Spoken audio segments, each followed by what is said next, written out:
जय हिंद दोस्तों, कैसे हो आप लोग। आई होप आप लोग अच्छे होंगे। फ्रेंड्स, स्वागत है आपका हमारे यूट्यूब चैनल यूपीएससी विन में। फ्रेंड्स, हम लोगों ने पिछले वीडियो में बिहार की लोक संस्कृति से जुड़े प्रश्नों को सॉल्व किया हुआ था और इस वीडियो में हम लोग बिहार के लोक नाट्य एवं जनजातीय संस्कृति से जुड़े प्रश्नों को सॉल्व करेंगे। तो चलिए देखते हैं प्रश्नों को। उससे पहले जो नए हैं चैनल पर, सबसे पहले चैनल को सब्सक्राइब कर लें और बेल बटन प्रेस करें। जो पहले जुड़े हुए हैं वीडियो को लाइक शेयर कमेंट जरूर करें।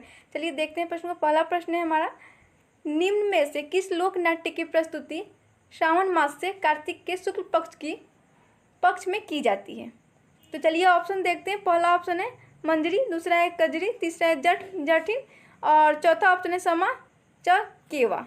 तो किस लोक नाट्य की प्रस्तुति सावन मास से कार्तिक के शुक्ल पक्ष में की जाती है? तो जटिन की, यानी यहाँ पे आपका जो सी ऑप्शन होगा वो सही होगा। चलिए अगला प्रश्न हम देखते हैं। अगला है प्रश्न हम लोगों का, समा चकेवा किस माह में मनाया जाता है? चलिए ऑप्शन देखते हैं। पहला ऑप्शन है सावन, दूसरा है बैसाख, तीसरा है कार्तिक, चौथा है ज्येष्ठ। तो ये किस महीने में मनाया जाता है? तो ये कार्तिक महीने में मनाया जाता है, यानी यहाँ पे आपका सी ऑप्शन जो होगा वो सही होगा। चलिए अगला प्रश्न हम देखते हैं। अगला प्रश्न है हम लोगों का, समा चकेवा नाट्य में समा और चकेवा क्या है? तो चलिए ऑप्शन देखते हैं। पहला ऑप्शन है भाई बहन, दूसरा है पति पत्नी, तीसरा है चाचा भतीजी और चौथा ऑप्शन है मामा भांजी। तो समा चकेवा नाट्य में समा और चकेवा क्या है? तो भाई बहन है। यहाँ पे आपका जो ए ऑप्शन होगा वो सही होगा। अगला प्रश्न हम देखते हैं। अगला प्रश्न है हम लोगों का, निम्न में कौन समा चकेवा का पात्र नहीं है? तो चलिए ऑप्शन देखते हैं। पहला ऑप्शन है चुगला, दूसरा ऑप्शन है बनतीतर और तीसरा ऑप्शन है ग्वेला और चौथा ऑप्शन है बट देखनी। तो निम्न में कौन समा चकेवा का पात्र नहीं है? तो ग्वेला नहीं है, यानी यहाँ पे आपका जो सी ऑप्शन होगा वो सही होगा। चलिए अगला प्रश्न हम देखते हैं। अगला प्रश्न है हम लोगों का, निम्न में से कौन डोमकच के पात्र हैं? तो चलिए ऑप्शन देखते हैं। पहला ऑप्शन है जलुआ, दूसरा ऑप्शन है आपका डोमिन, तीसरा है अनारकली और चौथा है ए बी और सी तीनों। तो निम्न में कौन डोमकच के पात्र हैं? तो ये तीनों हैं, यानी यहाँ पे आपका जो डी ऑप्शन होगा वो सही होगा। चलिए अगला प्रश्न हम देखते हैं। अगला प्रश्न है हम लोगों का, विदेशिया नाटक के रचयिता कौन है? विदेशिया नाटक के रचयिता कौन है? तो चलिए ऑप्शन देखते हैं। पहला ऑप्शन है विद्यापति, दूसरा है मंडन मिश्र, तीसरा है राम कृपाल शुक्ल और चौथा ऑप्शन है भिखारी ठाकुर। तो विदेशिया नाटक के रचयिता भिखारी ठाकुर है, यानी यहाँ पे आपका जो डी ऑप्शन होगा वो सही होगा। चलिए अगला प्रश्न हम देखते हैं। अगला प्रश्न है हम लोगों का, निम्न में से किस नाट्य में परवी, गोंड और पचरा पात्र हैं? तो चलिए ऑप्शन देखते हैं। पहला ऑप्शन है जटिन, दूसरा है समा चकेवा, तीसरा है विदेशिया और चौथा है डोमकच। तो निम्न में से किस नाट्य में परवी, गोंड और पचरा पात्र हैं? तो विदेशिया में, यानी यहाँ पे आपका जो सी ऑप्शन होगा वो सही होगा। चलिए अगला प्रश्न हम देखते हैं। अगला प्रश्न है, निम्न में कौन भक्तिपूर्ण धार्मिक नाट्य है? तो चलिए ऑप्शन देखते हैं। पहला ऑप्शन है भोकली बांका, दूसरा है डोमकच, तीसरा है गेवली और चौथा ऑप्शन है किरत इया। तो निम्न में से कौन भक्तिपूर्ण धार्मिक नाट्य है? तो किरत इया, यानी यहाँ पे आपका जो डी ऑप्शन होगा वो सही होगा। यह एक धार्मिक पूर्ण नाट्य है, यानी यहाँ पे आपका डी ऑप्शन सही होगा। चलिए अगला प्रश्न हम देखते हैं। अगला प्रश्न है हम लोगों का, गोंड जनजाति बिहार के किस क्षेत्र में निवास करती है? चलिए ऑप्शन देखते हैं। पहला ऑप्शन छपरा, दूसरा है चंपारण, तीसरा है रोहतास और चौथा ऑप्शन है ए बी और सी तीनों। तो गोंड जनजाति बिहार के छपरा, चंपारण और रोहतास ये तीनों जिलों में निवास करती है, यानी यहाँ पे आपका जो डी ऑप्शन होगा ये सही होगा। चलिए अगला प्रश्न हम देखते हैं। अगला प्रश्न है हम लोगों का, गोंड जनजाति की भाषा क्या है? पहला ऑप्शन संथाली, दूसरा है मुंडारी, तीसरा है खड़िया और चौथा है कुड्डुक। तो कौन सी भाषा है इनकी? तो मुंडारी भाषा है, यानी यहाँ पे आपका जो बी ऑप्शन होगा वो सही होगा। चलिए अगला प्रश्न हम देखते हैं। अगला प्रश्न है हम लोगों का, निम्न में से किस जनजाति द्वारा कृषि कार्यों में मजदूरी का काम किया जाता है? तो चलिए ऑप्शन देखते हैं। पहला ऑप्शन है खोंड, दूसरा है गोंड, तीसरा है मोहली, चौथा है बेरिया। तो निम्न में से किस जनजाति द्वारा कृषि कार्यों में मजदूरी का काम किया जाता है? तो खोड़ जनजाति द्वारा, यानी यहाँ पे जो ए ऑप्शन होगा वो सही होगा। चलिए अगला प्रश्न हम देखते हैं। अगला प्रश्न है हम लोगों का, खोड़ जनजाति की भाषा क्या है? तो पहला ऑप्शन है कुडुख, दूसरा है मुंडारी, तीसरा है सदानी और चौथा है संथाली। तो खोड़ जनजाति की भाषा क्या है? तो सदानी, यानी यहाँ पे आपका जो सी ऑप्शन होगा वो सही होगा। चलिए अगला प्रश्न हम देखते हैं। अगला प्रश्न है हम लोगों का, बेरिया जनजाति किस जिले में निवास करती है? बेरिया जनजाति किस जिले में निवास करती है? तो पहला ऑप्शन है मुंगेर, दूसरा है भागलपुर, तीसरा है आरा, चौथा है बेतिया। तो ये किस जिले में निवास करती है? तो मुंगेर जिले में निवास करती है, यानी यहाँ पे आपका ए ऑप्शन होगा वो सही होगा। चलिए अगला प्रश्न हम देखते हैं। अगला प्रश्न है हम लोगों का, उराव जनजाति का संबंध किस परिवार से है? चलिए ऑप्शन देखते हैं। पहला ऑप्शन है ऑस्ट्रेलाइड, दूसरा है प्रोटो ऑस्ट्रेलाइड और तीसरा ऑप्शन है आपका निग्रो और चौथा है द्रविड़। तो उराव जनजाति का संबंध किस परिवार से है? तो प्रोटो ऑस्ट्रेलाइड परिवार से है, यानी यहाँ पे आपका जो बी ऑप्शन होगा वो सही होगा। चलिए अगला प्रश्न हम देखते हैं। अगला प्रश्न है हम लोगों का, निम्न में से कौन उराव जनजाति की भाषा है? तो चलिए ऑप्शन देखते हैं। पहला ऑप्शन संथाली, दूसरा है मुंडारी, तीसरा है कुडुख और चौथा है माल्टो। तो निम्न में से कौन उराव जनजाति की भाषा है? तो कुडुख, यानी यहाँ पे आपका जो सी ऑप्शन होगा वो सही होगा। चलिए अगला प्रश्न हम देखते हैं।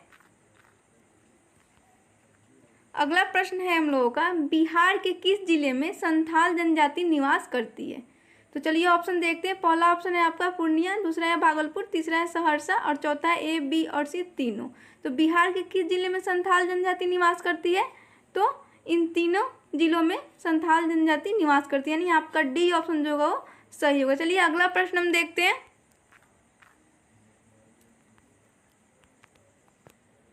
अगला प्रश्न है हम लोगों का, संथाल जनजाति का संबंध किस प्रजाति से है? तो चलिए ऑप्शन देखते हैं। पहला ऑप्शन द्रविड़, दूसरा है ऑस्ट्रेलाइड और तीसरा है प्रोटो ऑस्ट्रेलाइड और चौथा है निग्रो।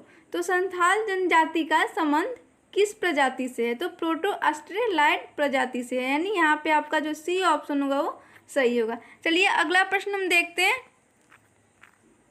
अगला प्रश्न है हम लोगों का, निम्न में से कौन संथाल जनजाति के पूज्य देवता हैं? निम्न में से कौन संथाल जनजाति के पूज्य देवता हैं? चलिए ऑप्शन देखते हैं। पहला ऑप्शन हाथू बोंगा, दूसरा है धर्मेश, तीसरा है सिंह बोंगा और चौथा है ए और बी दोनों। तो निम्न में से कौन संथाल जनजाति के पूज्य देवता हैं? तो सिंह बोंगा, यानी यहाँ पे आपका जो सी ऑप्शन होगा वो सही होगा। चलिए अगला प्रश्न हम देखते हैं। अगला प्रश्न है हम लोगों का, गोराइत जनजाति किस क्षेत्र में निवास करती है? चलिए ऑप्शन देखते हैं। पहला ऑप्शन है आपका मुंगेर, दूसरा है गया, तीसरा है भोजपुर और चौथा है बी और सी दोनों। तो गोराइत जनजाति किस क्षेत्र में निवास करती है? तो गया और भोजपुर, ये दोनों जिलों में गोराइत जनजाति निवास करती है, यानी यहाँ पे आपका जो डी ऑप्शन होगा वो सही होगा। चलिए अगला प्रश्न हम देखते हैं। अगला प्रश्न है हम लोगों का, गोराइत जनजाति का संबंध किस समूह से है?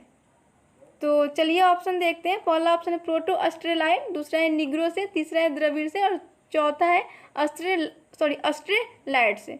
तो गोराइत जनजाति का संबंध किससे है, किस समूह से है?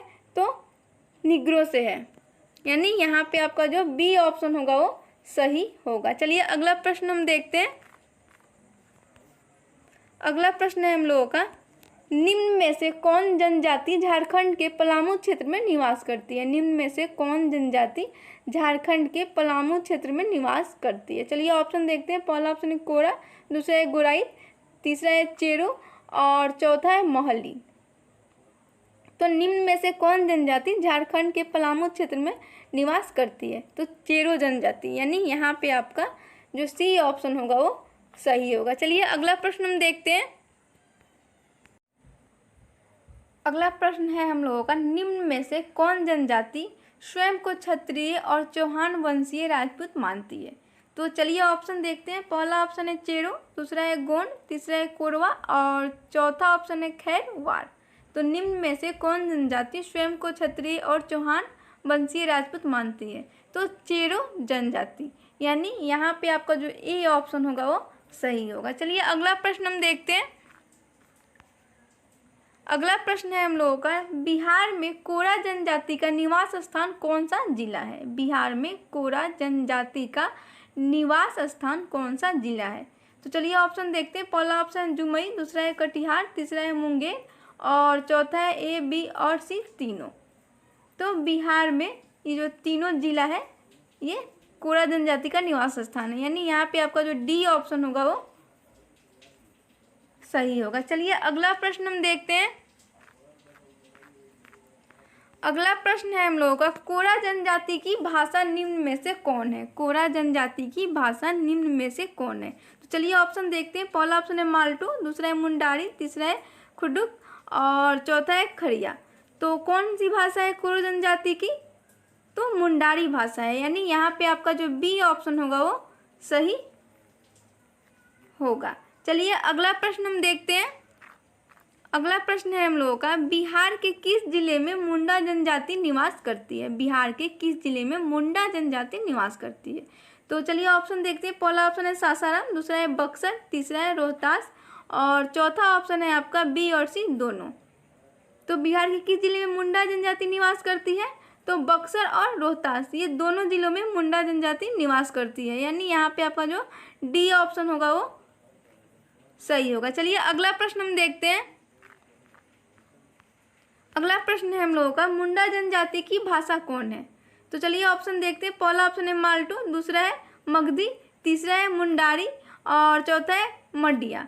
तो मुंडा जनजाति की भाषा जो है वो कौन सी है? तो मुंडारी है, यानी यहाँ पे आपका जो सी ऑप्शन होगा वो सही होगा। चलिए अगला प्रश्न हम देखते हैं। अगला प्रश्न है हम लोगों का, अगला प्रश्न है हम लोगों का, निम्न में से कौन मुंडा जनजाति के सर्वोच्च देवता है? चलिए ऑप्शन देखते हैं। पहला ऑप्शन धर्मेश, दूसरा है सिंह बोंगा, तीसरा है मुरुंग बुरु और चौथा है धतु बोंगा। तो निम्न में से कौन मुंडा जनजाति के सर्वोच्च देवता है? तो सिंह बोंगा, यानी यहाँ पे आपका जो बी ऑप्शन होगा वो सही होगा। चलिए अगला प्रश्न हम देखते हैं। अगला प्रश्न है हम लोगों का, सिंह बोंगा का संबंध किससे माना जाता है? तो चलिए ऑप्शन देखते हैं। पहला ऑप्शन है पहाड़ से, दूसरा है पृथ्वी से और तीसरा ऑप्शन है आकाश से और चौथा ऑप्शन है आपका सूरज से। तो सिंह बोंगा का संबंध किससे माना जाता है? तो पृथ्वी से माना जाता है, यानी यहाँ पे बी ऑप्शन जो है वो सही होगा। चलिए अगला प्रश्न हम देखते हैं। अगला प्रश्न है हम लोगों का, अंडदी का नृत्य गीत किस अवसर पर होता है? तो चलिए ऑप्शन देखते हैं। पहला ऑप्शन है विवाह पे, दूसरा है जनेऊ, तीसरा है मुंडन और चौथा है जन्म पे। तो अंडदी का नृत्य गीत होता है आपका विवाह पे, यानी यहाँ पे आपका जो ए ऑप्शन होगा वो सही होगा। चलिए अगला प्रश्न हम देखते हैं। अगला प्रश्न है हम लोगों का, किस ऋतु में जदुर गीत होता है? किस ऋतु में जदुर गीत होता है? चलिए ऑप्शन देखते हैं। पहला ऑप्शन है शीत ऋतु, दूसरा है बसंत ऋतु और तीसरा है पतझड़ ऋतु और चौथा है ग्रीष्म ऋतु। तो किस ऋतु में जदुर गीत होता है? तो बसंत ऋतु में, यानी यहाँ पे आपका जो बी ऑप्शन होगा वो सही होगा। चलिए अगला प्रश्न हम देखते हैं। अगला प्रश्न है हम लोगों का, हैरो गीत कब गाया जाता है? हैरो गीत कब गाया जाता है? तो चलिए ऑप्शन देखते हैं। पहला ऑप्शन है धान रोपनी के समय, दूसरा है कटाई के समय, तीसरा है बसंत ऋतु के समय, चौथा है जन्म के समय। तो ये कब गाया जाता है? तो ये गाया जाता है आपका धान रोपनी के समय, यानी यहाँ पे आपका जो ए ऑप्शन होगा वो सही होगा। चलिए फ्रेंड्स, आज के लिए इतना ही, मिलते हैं हम लोग अगले वीडियो में। तब तक के लिए धन्यवाद। हाँ फ्रेंड, वीडियो को लाइक शेयर कमेंट जरूर करें। अगला टॉपिक जिससे हम लोग प्रश्न सॉल्व करेंगे वो होगा मेले एवं त्यौहार। बिहार से संबंधित सारे टॉपिक हम लोग कवर कर लेंगे इस महीने के अंत तक।